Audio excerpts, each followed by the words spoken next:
Section 4.2 is the mean value theorem. So the mean value theorem says if y equals f of x is continuous at every point and differentiable, so this is our hypothesis that the function is continuous and differentiable at every point, then there is at least one point C on the interval AB at which the instantaneous rate of change equals the mean rate of change. And this is the formula for that. Instantaneous rate of change equals the mean rate of change, regular old slope between 2 points. So let's give an example. Show that the function f of x equals x squared satisfies the hypothesis of the mean value theorem. Then find a solution to the equation on this interval. So the first thing we have to do is that it satisfies the hypothesis that's continuous and differentiable. Well, we know that this is a parabola, so that is definitely continuous and differentiable. So we say that it's continuous and differentiable. Remember, it's continuous on the function with closed brackets and differentiable on the open interval because we can't be differentiable from one side only.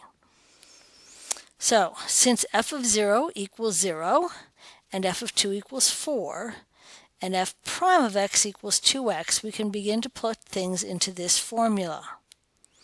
So, using again this formula, we're going to plug in f prime of x is 2x, so f prime of c is 2c.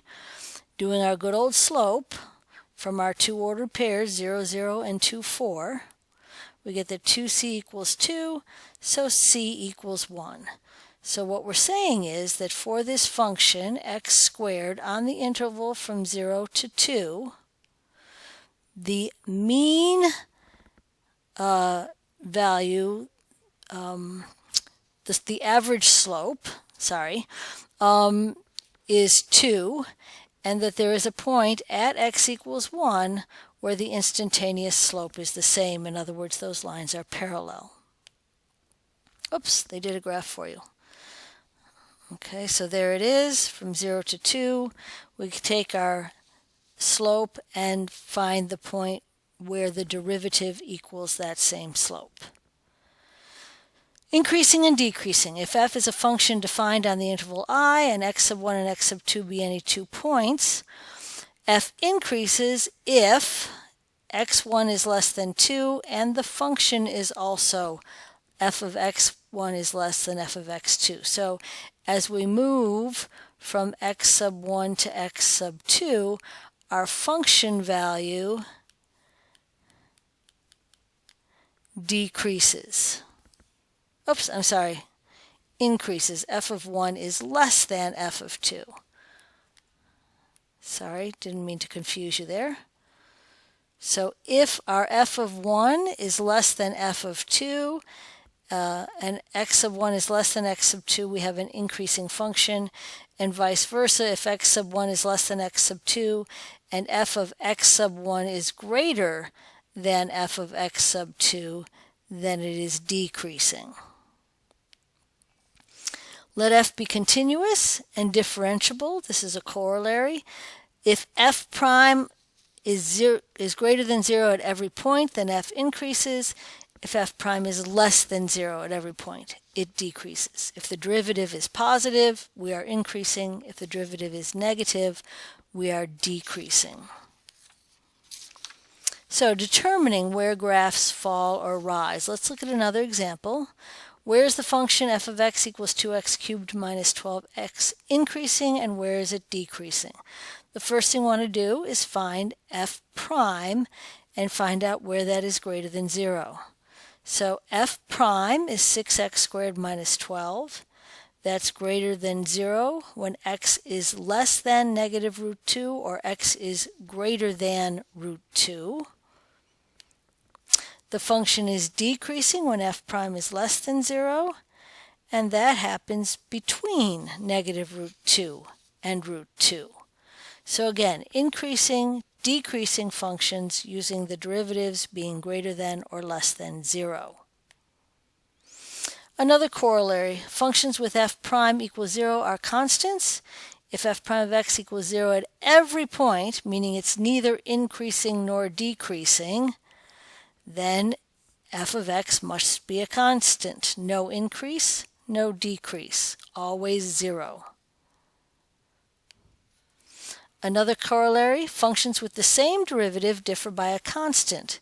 If f prime of x equals g prime of x at every point, then there is a constant c such that f of x equals g of x plus c. That plus c, remember, is our transformation up or down a certain number of units.